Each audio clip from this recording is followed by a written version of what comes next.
জমজমের পানি পানের বিশেষ কোনো নিয়ম আছে কিনা? জমজমের পানি পান করা এটার বিশেষ কিছু নিয়ম আছে, বিশেষ কিছু বিষয় আছে যেগুলো অন্য 10টা পানির ক্ষেত্রে নাই। কারণ জমজমের পানি অন্য 10টা সাধারণ পানির মতো না। এই পানির বিশেষ ফজিলত আছে, এই পানির বিশেষ মর্যাদা আছে। এই জন্য পানি পানির ক্ষেত্রে বিশেষ কিছু নির্দেশনা কোরআন এবং সুন্নাহর আলোকে আছে। প্রথমত, এই পানি অলৌকিক পানি। ইব্রাহিম আলাইহিসসালামের ছেলে আল্লাহ নবী ইসমাইল আলাইহিসসালামের জন্য আল্লাহ তাআলা মা হাজার এবং ইসমাইল আলাইহিসসালাম তাদের উভয়ের জন্য সাফা এবং মারওয়া মক্কার এই উভয় পাহাড়ের মধ্যবর্তী জায়গা থেকে অলৌকিকভাবে পানির ফোয়ারা বের করে, যে কুয়া যেখানে ছিল না, এই বাচ্চার কান্না, তার ক্ষুধা, তৃষ্ণা, মায়ের দুধ শুকিয়ে যাওয়া, এই সমস্যা থেকে উত্তরণের জন্য আল্লাহ নবী সাল্লাল্লাহু আলাইহি সাল্লাম ইব্রাহিম আলাইহিস সালামের পরিবারকে আল্লাহ রক্ষা করবার জন্য অলৌকিকভাবে যে ফোয়ারা বের করে দিয়েছেন, সেই ফোয়ারার পানি হলো জমজমের কূপ। এবং সেখান থেকে আজ হাজার হাজার বছর ধরে লক্ষ লক্ষ কোটি কোটি মানুষ পানি পান করছে।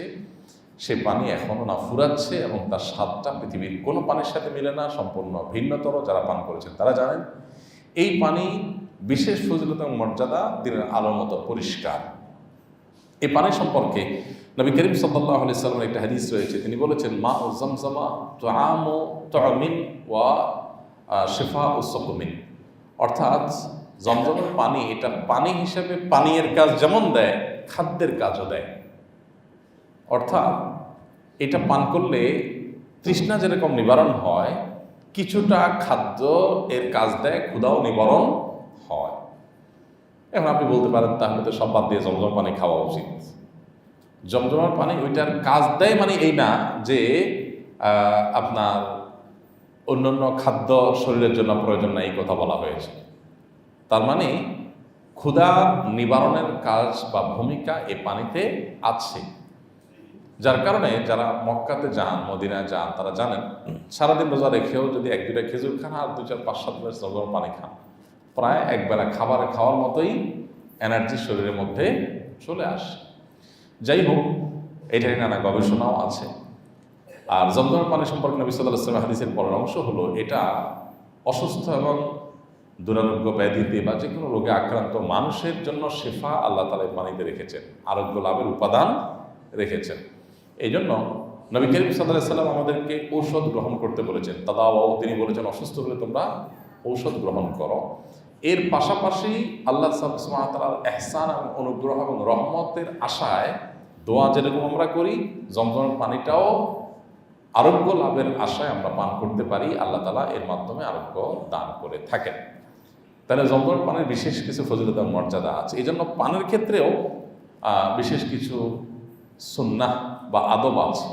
এর ভিতরে একটা হলো যে নবী করিম সাল্লাল্লাহু আলাইহি ওয়াসাল্লামের একটা হাদিস রয়েছে যে মা ও জমজমা লিমা শুরিবালা, জমজমের পানি যে উদ্দেশ্যে পান করা হয় সেই উদ্দেশ্য হাসিল হয়।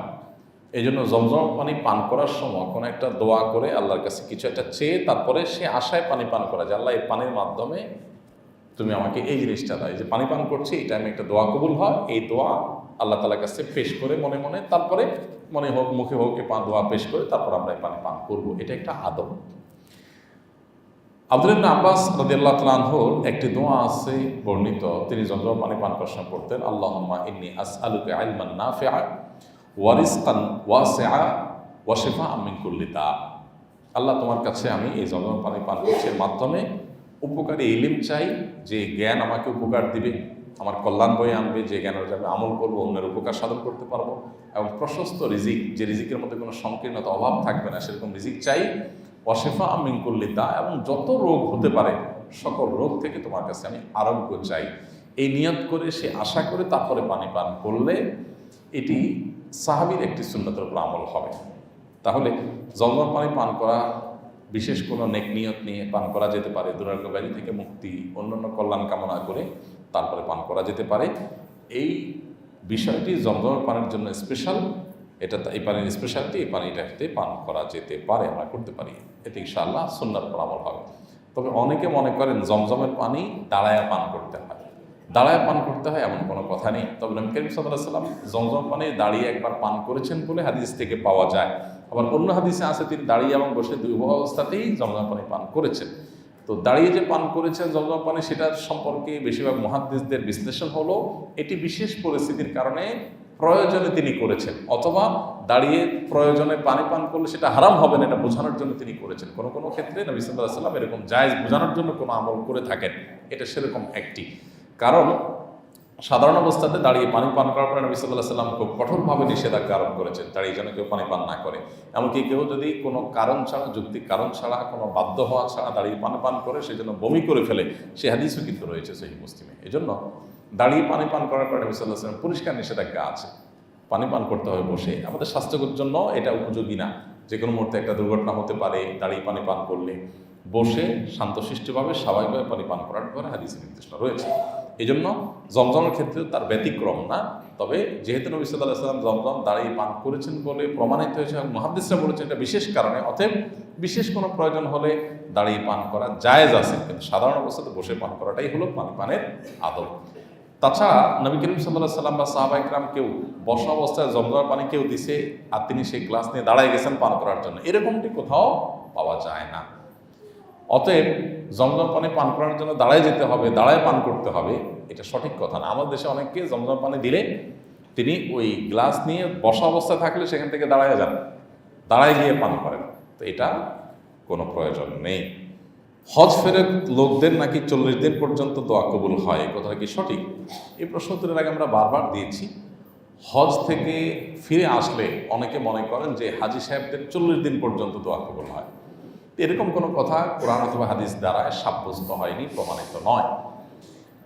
তবে এটা ঠিক যে হাজি সাহেবরা হজ করে আসার পর তাদের অভ্যর্থনা জানানো, তাদের সাথে দেখা করতে যাওয়া, তাদের কাছে দোয়া চাওয়া, এগুলো সালাফ এবং পূর্বসূরিদের দ্বারা প্রমাণিত।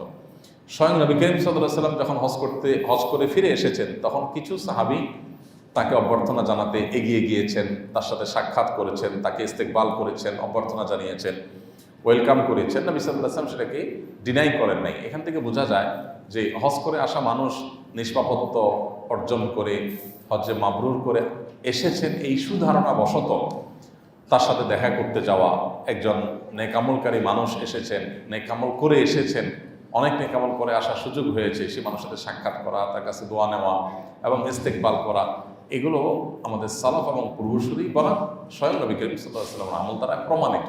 এটা ঠিক আছে, কিন্তু এর মানে এই না যে 40 দিনের একটা ফিক্স আপনার টাইম সময়সীমা বেঁধে দেওয়া হয়েছে যে এতদিন পর্যন্ত তার দোয়া কবুল হয়, এরকম কোনো কথা হাদিস দ্বারা প্রমাণিত নয়। হজের সময় কি পর্দার বিধানে কোনো শিথিলতা আছে? হজের সময় পর্দার বিধানে কোনো শিথিলতা নাই। আমাদের অনেক মা বোনরা হজ করতে যান কিন্তু পর্দা করেন না, অনেক পুরুষরা আছেন হজ করতে যান চোখের পর্দা করেন না, তাদের হজ নষ্ট হয়, হজের থেকে সওয়াবের চাইতে গুনাহ তাদের বেশি হবে। তো এই জন্য মা বোনরা যারা হজ করতে যাবেন তারা আগে ভাগে পর্দা পুশিদা করার প্ল্যান করে যাবেন। আপনার পর্দাহীনতা অনেক পুরুষের আমল নষ্ট করবে, তাদের হজকে নষ্ট করবে, যেন আপনি দায়ী থাকবেন। এই জন্য আল্লাহর ওয়াস্তে হজ করতে যাওয়ার আগে পর্দার বিধান গুরুত্বটা বুঝে যাবেন। আপনি সেখানে গেলে বিভিন্ন দেশে মেয়েদেরকে দেখবেন তারা পর্দা করছে না সঠিকভাবে, এটা দেখে আপনি প্রতারিত হওয়ার কোনো কারণ নেই বা এটা বিভ্রান্তিতে পড়ার কোনো কারণ নেই, কারণ তারা ভুল করছে। কারণ ভুলটা আপনার জন্য রেফারেন্স হতে পারে না, আপনি কারো ভুলকে অনুসরণ করতে পারেন না। যদি মেজরিটি মানুষ ভুল করে তারপরও আপনি সেটা অনুসরণ করতে পারেন না। আল্লাহ বলেছেন ওয়ালা উতিতে আকসার মান ফিল আরদি ইউদিল্লু আন সাবিলিল্লাহ, পৃথিবীতে বেশিরভাগ লোক কি করে এটা দেখে যদি তুমি চলতে যাও তাহলে তারা তোমাকে সঠিক পথ থেকে সরাই দেবে। এই জন্য হজের জন্য পর্দার বিধানে কোনো শিথিলতা নাই, বরং হজের জন্য একই বিধান প্রযোজ্য যেটা অনুসরণ প্রযোজ্য। আমাদের আয়েশা রাদিয়াল্লাহু তাআলা আনহার হাদিস আমরা জানি যে তিনি বলেছেন নবী করিম সাল্লাল্লাহু আলাইহি ওয়াসাল্লামের সাথে তিনি যখন হজ করেছেন তখন তারা মুখ সাধারণত এহরামরত অবস্থা মুখ খোলা রাখতে হয় নারী পুরুষ সকলের, কিন্তু তিনি বলেছেন যখনই কোনো গায়রে মাহরাম পুরুষ এর সামনে যাওয়ার মতো পরিস্থিতি তৈরি হয়েছে বা রাস্তাঘাটে গেছি অন্য পুরুষদের চোখে পড়ার মতো পরিস্থিতি হয়েছে, সাথে সাথে আমরা মাথার কাপড় টেনে দিয়েছি, তার মানে মুখমণ্ডলকে আবৃত করার চেষ্টা করেছেন, পর্দার মধ্যে আনার চেষ্টা করেছেন। এখান থেকে বোঝা যায় যে মুখমণ্ডল পর্দার আওতাভুক্ত, তা নাহলে তিনি কেন পরপুরুষকে দেখে মাথার কাপড় মুখে টেনে দিয়েছেন। এই জন্য মা বোনদের আজকাল যে লক্ষ লক্ষ মানুষ হজ করে, এখানে রুমের বাইরে যখনই আপনি যাবেন রাস্তাঘাটে বা হজের বিভিন্ন কাজ করতে, তখন অবশ্যই আপনার মুখের যে সৌন্দর্য সেটাকে আপনাকে আবৃত করার চেষ্টা করতে হবে।